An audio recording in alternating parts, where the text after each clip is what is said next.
아멘.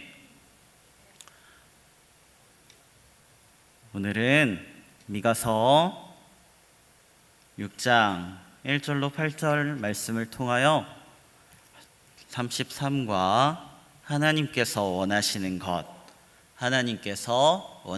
것이라는 말씀을 함께 나누시도록 하겠습니다.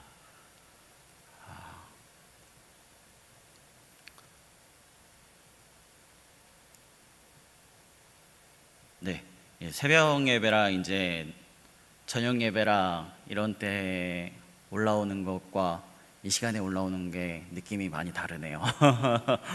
이 시간에 올라오면 꼭 이제 해보고 싶은 게 있긴 한데 좀 그렇긴 하고 다 이렇게 오신 걸로 믿음으로 제가 받고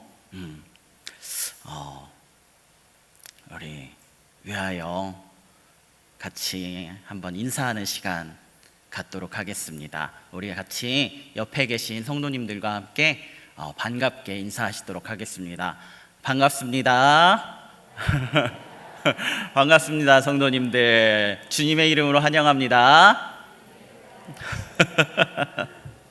네, 주님의 이름으로 환영합니다. 오늘 함께 나누실 말씀은 하나님께서 원하시는 것이라는 말씀으로 함께 말씀을 나누시도록 하겠습니다. 구약 시대에 미가 선지자가 살았던 남유다는 부패한 지도자들로 인해 죄악으로 가득 찼던 그런 시대였었습니다. 뽕나무를 재배하던 농부였던 미가는 가난한 사람들의 그 고통을 너무나 잘 알았던 그런 사람이었습니다. 그런 농부로 이렇게 지내던 미가는 어느 날 하나님의 부름을 받고 선지자로서 쓰임을 받게 되지요.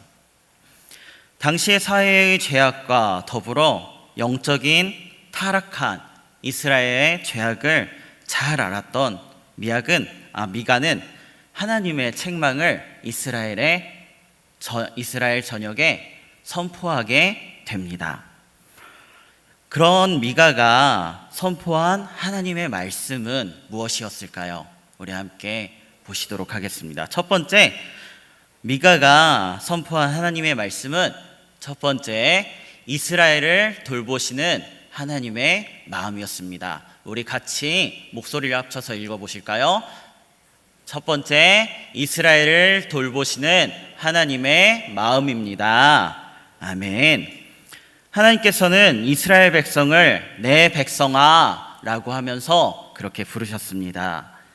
이스라엘 백성을 자기의 자녀로 삼으신 하나님의 너무나도 애틋한 그런 마음이 드러나는 그런 말씀 구절입니다. 하나님께서 말씀하신 이 과거의 일들 1절부터 5절까지의 말씀을 보시면 하나님께서는 이제 과거에 이스라엘 백성들을 애굽에서나 모세를 어떻게 지도자로 세우셨으며 이런 것들을 이렇게 쭉쭉쭉 나열하시죠. 이런 것들을 왜 하나님께서 나열하셨냐면은 하나님께서 이러한 은혜를 통하여 이스라엘을 구원의 은혜를 이렇게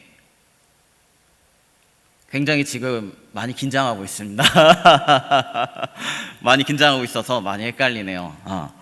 하나님께서 이렇게 과거에 이스라엘 백성들에게 하나님의 은혜를 많이 베푸르셔가지고 애굽에서부터 막 그 구원의 역사들을 이렇게 저렇게 쭉쭉쭉 베풀어 주셨다. 구원의 역사들을 이렇게 많이 이루어 오셨다. 이것들을 하나님께서 표현하고 계신 것입니다. 이렇게 하나님께서 말씀하신 이 과거의 일들은 하나님의 은혜로 아주 가득 찬 이런 구원의 역사였던 것입니다.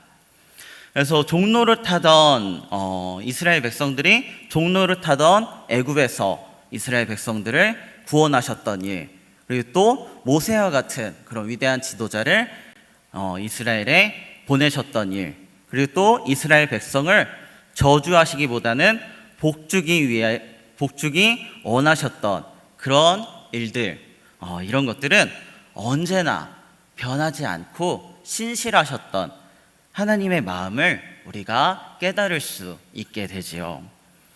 성경은 하나님이 자녀로 삼으신 이스라엘의 하나님께서 자녀로 삼은 이스라엘을 한결같이 사랑하셨음을 기록하고 있습니다. 성경은 제가 다시 한번 말씀드리겠습니다. 성경은 하나님께서 자녀로 삼은 이스라엘을 한결같이 사랑하셨음을 기록하고 있습니다.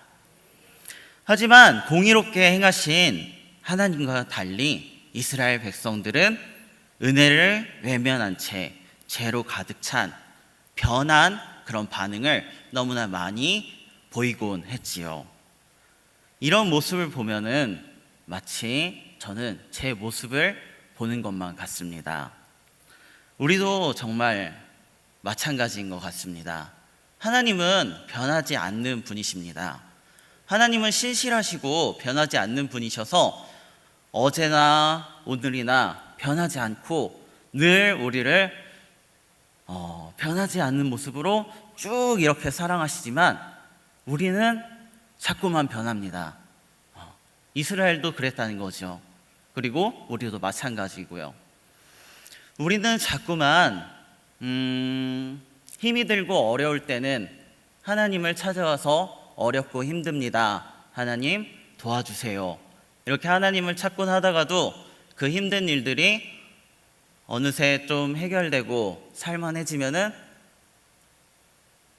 조금씩 이제 하나님을 떠나갑니다. 그러면서 마음이 멀어지곤 하지요.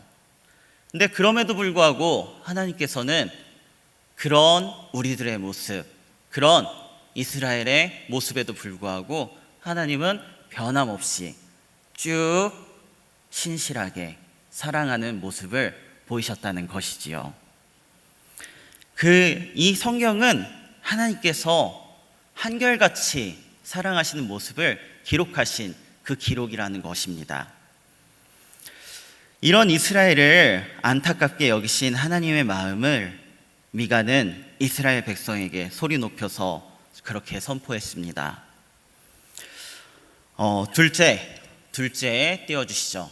미가가 선포한 하나님의 말씀은 또 무엇입니까? 둘째, 우리 함께 소리 높여서 읽으시겠습니다. 둘째, 이스라엘 백성의 잘못된 제사를 책망했습니다. 이스라엘 백성은 하나님이 어떤 분이신지를 충분히 인식하고 있었습니다. 아주 어렸을 때부터 그렇게 교육을 받았기 때문에 이스라엘 백성들은 하나님이 누구신지 어떤 분이신지를 모를 리가 없습니다. 아주 잘 알고 있었을 것입니다. 그래서 하나님을 어떻게 경배하는지도 예물을 드려야 하는 것도 아주 잘 알았습니다. 그들은 가장 좋은 일련된 송아지와 많은 양의 올리브 기름을 드릴 마음도 있다며 질문 형식으로 그렇게 고백하고 있습니다. 심지어 자신들의 맏아들, 가장 소중한 것까지도 바칠 것처럼 말하지만 이것은 오히려 그 사람들, 이 이스라엘 백성들의 잘못된 제사인식을 역으로 보여주고 있는 것입니다. 제사는 참여하는 자에게 하나님께서 베푸시는 은혜와 용서를 베푸시는 하나님의 길이십니다. 하나님의 방법이십니다.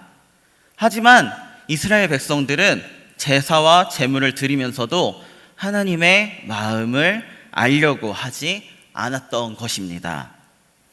율법에 정한 대로 드리기만 하면 된다는 아주 안일한 태도로 제사에 임했던 것이지요. 하나님의 뜻과 마음을 무시한 제사는 잘못된 제사입니다. 오늘날의 말로 바꾸어서 말을 한다면은 제사를 오늘날의 말로 바꾸어서 말을 한다면 예배가 되겠지요.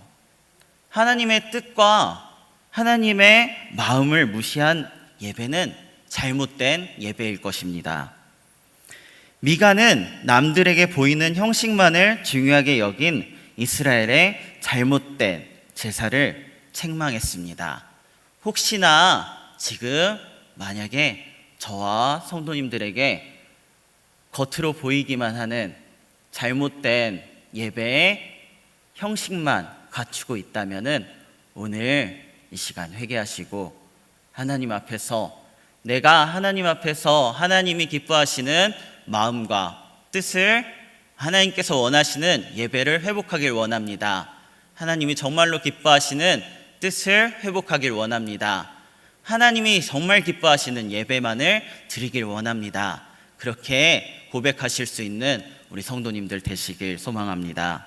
그리고 우리 세 번째 마지막으로 미가가 선포한 하나님의 말씀은 무엇입니까? 우리 마지막 세 번째 함께 소리내어 읽으시겠습니다. 셋째, 하나님이 진정으로 원하시는 예배를 선포했습니다.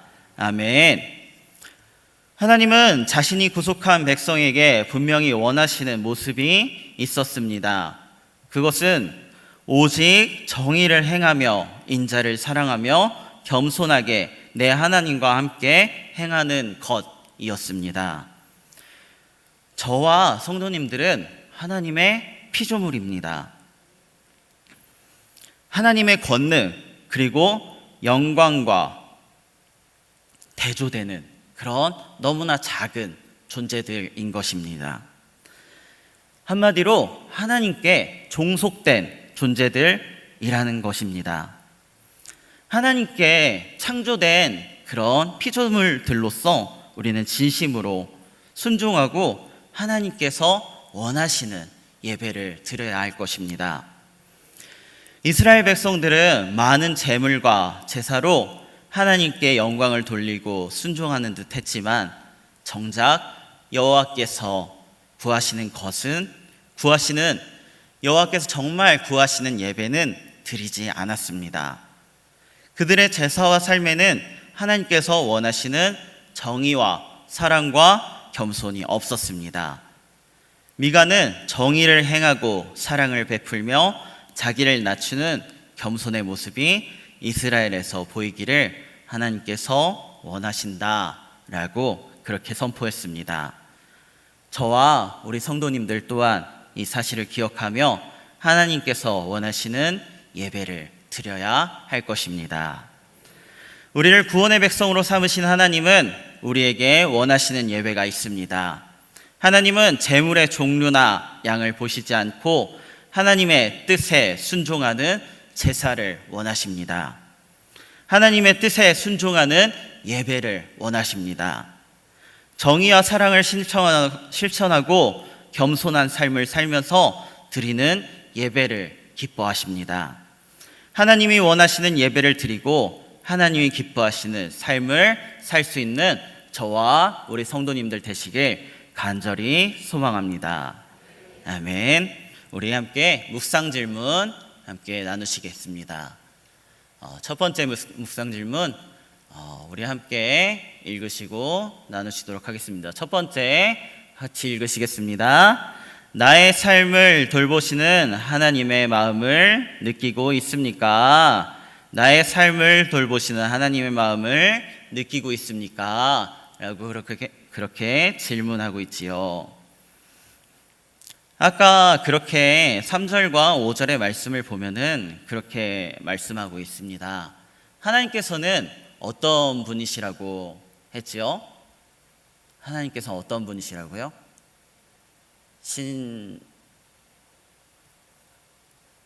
제가 어린이 교회 이제 설교할 때 자주 이렇게 하는 질문법인데 신실하신 분이라고. 네, 하나님께서는 신실하신 분이십니다. 하나님께서는 신실하신 그런 마음으로 신실하신 분이셔서 신실하신 그런 마음으로써 우리를 사랑하고 계십니다. 그렇게 우리를 신실하신 마음으로 사랑하고 계신데 하나님께서 그렇게 우리를 신실하신 마음으로 사랑하시면서 돌보고 계신데 우리는 과연 그 마음을, 그 사랑을 느끼고 있는가? 지금 그것을 질문하고 있는 것입니다. 저와 성도님들이 하나님의 그 사랑을 깨달아 아시는 성도님들이 되시길 바랍니다. 하나님의 자녀들이 되시길 바랍니다. 그래서 그 사랑을 마음으로 고백하시고, 하나님, 나도 하나님께서 나를 사랑하심 같이 저 또한 하나님을 사랑하길 원합니다. 하나님을 똑같이 사랑하며 그렇게 살길 원합니다. 변하지 않고 사랑하길 원합니다. 하나님, 나에게 그런 힘을 주시옵소서. 오늘 그렇게 기도하실 수 있는 저와 성도님들 되시길 소망합니다. 우리 두 번째 질문 같이 보시겠습니다. 두 번째 질문 같이 읽으시겠습니다. 예배의 진정한 의미를 알고 있습니까? 예배의 진정한 의미를 알고 있습니까? 6절과 7절의 말씀을 보시면 예배의 진정한 의미는 무엇일까요? 예배의 진정한 의미.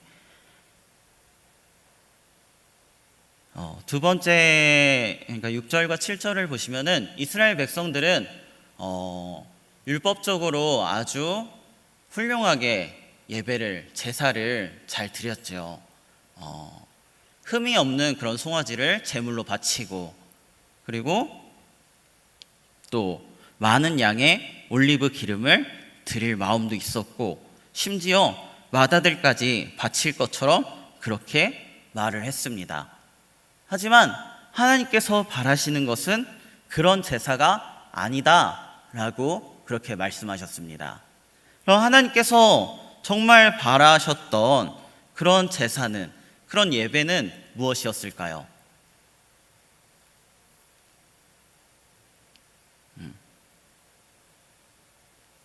하나님께서 정말로 진정으로 바라셨던 그런 제사, 그런 예배는 아마 우리가 가장 쉽게 예를 들자면은 사무엘 말씀에 나오는 사울 왕의 그런 예를 들면 가장 쉬울 것 같습니다. 예전에 사울 왕 때 하나님께서 사울 왕을 이제 왕의 자리에서 폐하시기로 작정했던 그때 그런 일이 있었죠.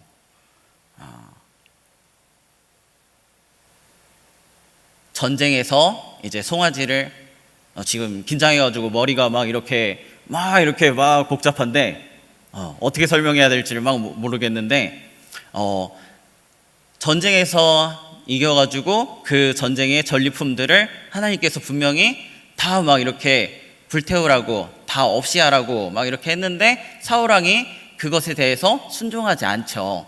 그리고 그 전리품들을 몰래 막 이렇게 숨겨요. 그리고 그것들을 숨기고 있다가 하나님의 선지자인 이제 사무엘한테 그게 걸리지요. 걸려가지고 송아지 한 마리 이렇게 딱 꺼내오면서 변명한다는 게 뭐였습니까? 내가 이 송아지를 하나님께 제사를 올려드리려고 이렇게 숨기고 있었다 하면서 이렇게 변명을 하죠. 그때 사무엘 선지자가 그렇게 말하죠. 하나님께서는 제사보다 순종을 기뻐하신다. 그런 말씀을 하셨습니다. 마찬가지일 것입니다. 하나님께서 정말로 기뻐하시는 것은, 우리에게 정말로 원하시는 것은 겉만 번드르르한 그런 예배의 모습, 형식을 갖추는 것이 아니라, 제사의 그런 형식들을 갖추는 것이 아니라 모든 마음의 진심을 다한 것, 신령과 진정으로 드리는 것, 그것을 하나님께서는 우리에게 원하시는 것일 것입니다. 그래서 그 진심을 하나님 앞에 드릴 때 하나님께서는 그 예배를 정말 기쁘시게 받을 것입니다. 그래서 그 예배에 이런 진정한 예배를 드리실 수 있는 우리 강경제일교회 모든 성도님들 되시길 간절히 소망합니다. 그럼 세 번째 질문 같이 보시겠습니다. 세 번째 질문 같이 읽으시겠습니다. 나는 하나님이 원하시는 예배를 드리고 있습니까? 나는 하나님이 원하시는 예배를 드리고 있습니까? 이렇게 질문하고 있는데, 그렇지요. 우리가 신앙생활을 하면서 저도 그렇게 이거를 가장 중요하게 생각합니다. 내 옆에 있는 사람, 내 주변에 있는 사람, 내 이웃, 누가 어떤 사람이 신앙생활을 잘 하거나 이런 것도 중요하지만 일단은 나부터 구원받아야 되지 않겠습니까? 내가 이제 지옥 가고 있는데 옆 사람이 천국 가는 게 그게 물론 좋은 소식이지만 옆 사람 천국 가는 것도 좋은 소식이지만 나도 그래서 천국 가야죠. 그쵸? 이건 이기적인 게 아니에요. 당연한 거죠. 그쵸? 제가 지금 긴장해서 이상한 말 하는 거 아니죠? 네, 이상한 말 하는 거 아니에요. 네, 이건 당연한 겁니다. 그래서 내가 하나님께서 정말 원하시는 예배를 드리고 있느냐 이겁니다. 방금 드렸던 그 질문들을 남들한테 적용하는 것이 아니라 남들한테 저 질문들을 그렇게 물어보는 것이 아니라 나 장정훈이 하나님 앞에 신령과 진정으로 예배하고 있느냐, 그걸 하나님께서 우리에게 물으실 때가 온다는 것입니다. 오늘 예배를 드리시는 이 자리에서 예배를 드리시는 우리 성도님들이 하나님 앞에 신령과 진정으로 예배를 드리시고 하나님이 정말로 기뻐하시는 그런 한 사람의 예배자로서 그렇게 나아가실 수 있는 우리 강경제일교회 모든 성도님들이 되시길 간절히 소망합니다. 우리 함께 삶의 적용 보시겠습니다. 삶의 적용 함께 큰 소리 내어서 읽으시도록 하겠습니다. 하나님이 기뻐하시는 예배와 삶이 되도록 사랑과 정의, 겸손 중에서 한 가지 행동을 실천해 봅시다. 아멘. 하나님이 기뻐하시는 예배와 삶이 되도록 사랑과 정의, 겸손 중에서 한 가지 행동을 실천해 봅시다. 이렇게 사랑과 정의, 겸손 이렇게 얘기하면 뭔가 우리 실생활에서 굉장히 동떨어진 것 같은데 쉽게 얘기해서 그냥 우리 이웃을 섬길 수 있는 사랑이라고 그렇게 표현했으면 좋겠습니다. 그렇게 사랑을 오늘 이번 한 주 동안 그리고 또 다음 주까지 그렇게 실천하실 수 있는 우리 삶의 예배를 드리실 수 있는 우리 모든 성도님들 되시길 간절히 소망하겠습니다. 아멘. 자, 우리 함께 이제 찬송가 60